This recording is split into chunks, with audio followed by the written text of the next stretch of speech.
As for you two, we have crossed paths twice before, but it is nonetheless a pleasure to finally meet you.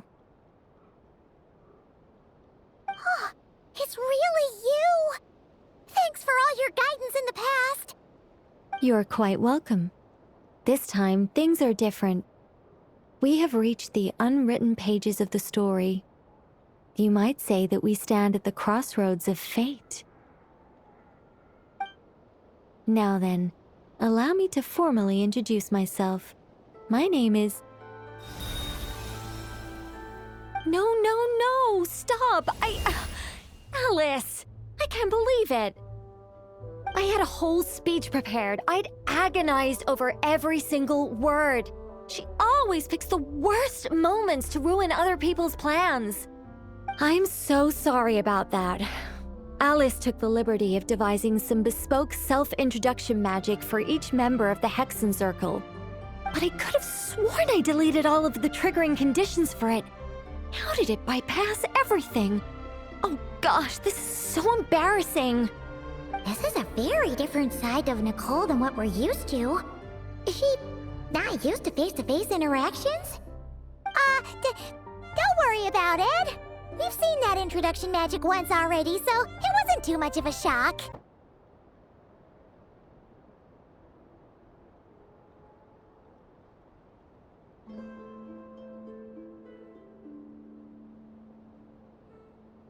Excuse me, Miss...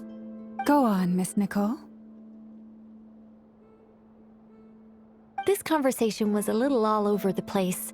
I didn't catch your name. I am Lauma, of the Frost Moon Scions. Ah, I did wonder. I noticed that you listened very intently when I spoke about Hyperborea and the moon's history. If you'd be interested, I'd love to visit you this evening and go through it again in greater detail. Also, if you were serious about making a record, it would be too risky to simply write down the raw details as is. I would suggest some tweaks. Maybe rewrite the stories as fairy tales or fables, perhaps even prayers. Anyway, we can cross that bridge when we come to it. So, see you later then? Oh, and no need to prepare anything. Just a cup of tea will do. See ya! She seems friendly. It's just... It's so nice to find someone who's actually willing to listen. I've been dying for a chance to finally go through all this systematically from start to finish. Any longer and I'd probably start forgetting it. Contacted your friends via the Adventurers Guild. Sandrone has been keeping an eye out for something like that, so she informed me. Since I have the ability to accommodate a moon marrow, I should prove to be a suitable candidate. Arlecchino. When can we begin? I see. We can begin right away. How was it? Did you feel any discomfort? Not at all. Then it seems we shan't need to look for additional candidates after all. Great! Cool. Alright, like Paimon said, the rest of us can take turns making sure the three of them stay warm and comfy. Then, my job is to take care of the caretakers. I will ensure everyone receives food and accommodation. I'm ready as well.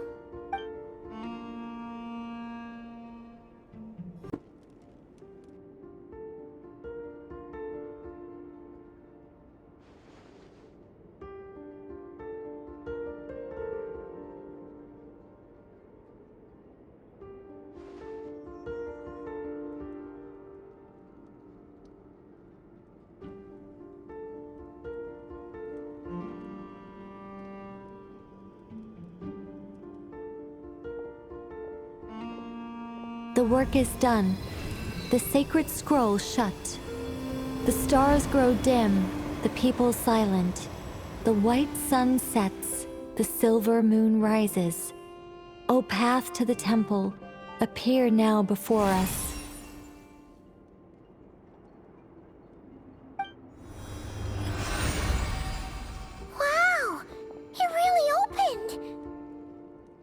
So that's what all this is about. They've been trying to open this gate. Come, let us enter. It might be best to eat something first. Take care to chew properly and swallow slowly. It will give your body time to readjust to the digestion process. They will head in soon. They will need to enter this gate.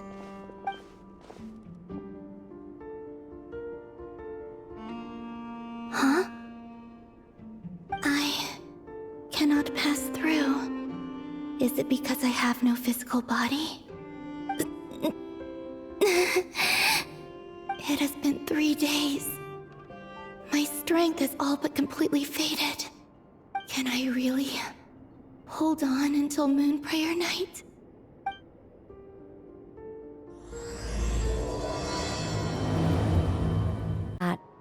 But when the heavenly principles came, they changed the world completely, down to its very foundations. The moon goddesses were nowhere near strong enough to challenge this entity. But the heavenly principles did not view them as heretical entities that had to be removed. Essentially, the 3 moons existed to keep this planet alive and operational, which did not directly conflict with the heavenly principles' aims. Nevertheless, the inherent precariousness of this arrangement would soon be revealed. Nibelung returned. Yes. He did, and thus began the War of Funerary Flame, a battle for dominance between Nibelung and the heavenly principles.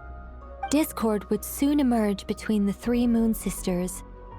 One would voice the opinion that they should follow Nibelung, for it was he who first hung the moons in the sky. Another would argue that taking sides in the conflict would only bring the world closer to ruin. There was no telling where it would lead, especially since their creator had returned bearing the perilous power of the abyss.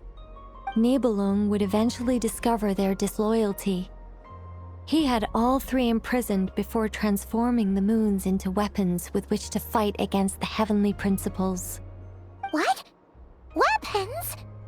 Yes, the very moons that had once defended the planet became instruments of death and destruction, striking terror into the hearts of all living things. And although the heavenly principles and the 3 moon sisters had once been at peace, it now seemed that the moons posed an unacceptable threat to Teyvat. It is possible that the heavenly principles did not know of the goddess's imprisonment. If so, the weaponization of the moons would surely have been viewed as an intentional breach of the peace agreement. Regardless of who knew what, when, the heavenly principles shattered 2 moons and flung the other beyond the skies. Whether the goddesses managed to escape Nibelung's captivity after his fall, nobody knows. But this much is certain. From that day on, the moons no longer belonged to Teyvat. The rejection slowly drained their power until eventually they passed away. So that's the full story. You say the moons ceased belonging to Teyvat from then on. Why then would Colombina be born here? That is perhaps due to the lingering connection between the Frost Moon, which was not shattered, and this world. You could see it as the 3 sisters' dying wish. They never desired war. All they ever wished for was to protect this land. I see.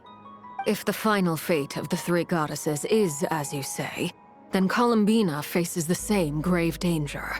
Our investigation has yet to bear fruit. We must hurry. Yeah, you're right. Let's keep going. Could you tell me your name? My name is... Colombina!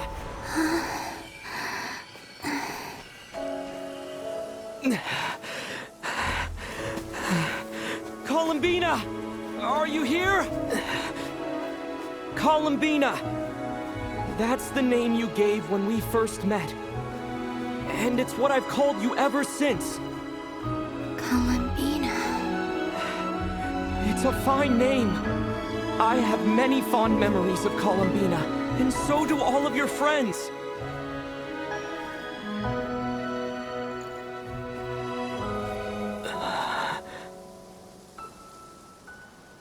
if you like this name.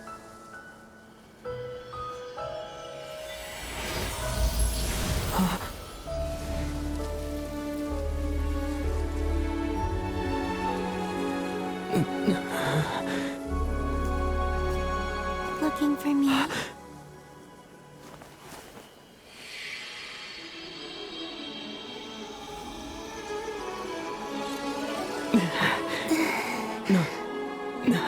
I like it.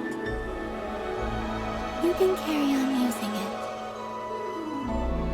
My name is Colombina Hyposolini.